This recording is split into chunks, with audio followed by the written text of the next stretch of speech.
O Livro dos Médiuns, capítulo 1. Existem espíritos? O principal motivo das dúvidas que ainda incomodam muita gente é a ignorância sobre a verdadeira natureza dos espíritos, como se eles fossem seres à parte na criação. Muitos só ouviram falar neles por histórias fantasiosas que lhes contavam na infância, ou por romances, filmes, novelas. Acabam nem se preocupando em entender se essas histórias possuem algum fundo de verdade. Numa analogia, não querem se dar ao trabalho de quebrar a casca para extrair a amêndoa. Acabam rejeitando toda a história porque os fatos são estranhos, vão além do comum da vida cotidiana. Argumentam também o mau comportamento dos religiosos e por isso acabam afastando-se da religião. O Espiritismo é uma doutrina sem dogmas. Não existe isso de acreditar por acreditar ou de é porque é. É preciso ter uma lógica que não se choque com as leis de Deus e sua infinita bondade. Ao mesmo tempo, também não pode chocar-se com a ciência, sob o risco de cair por terra. Assim é que vamos ao seguinte raciocínio. Se Deus é bom, não exterminaria nossa existência após a morte do corpo, pois seria demasiado injusto vivermos toda uma experiência na Terra que terminaria no vazio.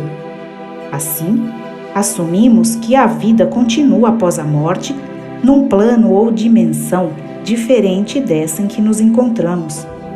Admitindo a existência da alma e da sua individualidade após a morte, é necessário admitir também que a sua natureza é diferente da corpórea, pois ao separar-se do corpo, ela não conserva as propriedades materiais, e que ela possui consciência própria, tem capacidade de ser feliz ou sofredora, e é claro que a alma terá de ir para algum lugar. Mas para onde ela vai?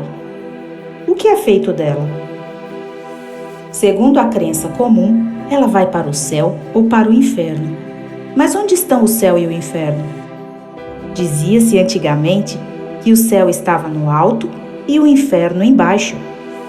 Mas o que é o alto e o baixo no universo, desde que sabemos que a Terra é redonda, que os astros giram, de maneira que o alto e o baixo se revezam para nós a cada 12 horas? Como conceber tudo isso no espaço infinito, mergulhados em distâncias impossíveis de medir que estamos? Podemos, então, entender por lugares baixos as profundezas da Terra?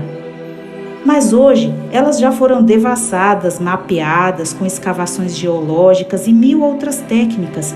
Ninguém encontrou o inferno por lá. Aprendemos também que o nosso planeta não é o centro do universo e que o nosso próprio Sol nada mais é do que um entre milhões de sóis que brilham no infinito, sendo cada qual o centro de um turbilhão planetário. A Terra fica pequenina e perdida nessa imensidão. Agora vem a pergunta: se a Terra é um imperceptível grão de areia, que não se distingue pelo seu tamanho nem pela sua posição, por que ela seria o único povoado de seres racionais?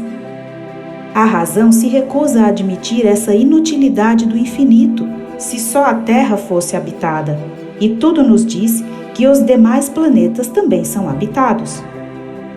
E em que se tornam as almas depois da morte do corpo? Para onde vão? A astronomia e a geologia destruíram suas antigas moradas, o Olimpo e os céus mitológicos, e a teoria racional da pluralidade dos mundos habitados ganha forças. O homem tem o espaço infinito para fazer o seu desenvolvimento. Existe todo um mundo invisível que nos envolve e no meio do qual vivemos, rodeados por seres que sequer podemos imaginar. Assim, vemos que não há nada que repugne a razão. Pelo contrário, vemos que o mundo é muito mais grandioso. Deus opera em todo esse espaço infinito, dando sentido à sentença do Cristo: há muitas moradas na casa do Pai. Nessas moradas, erramos e acertamos, aprendemos e crescemos, estando cada um desses globos preparados para receber as almas nos seus incontáveis graus de adiantamento, bem como de acordo com seu merecimento, mas esta reflexão merece um programa à parte.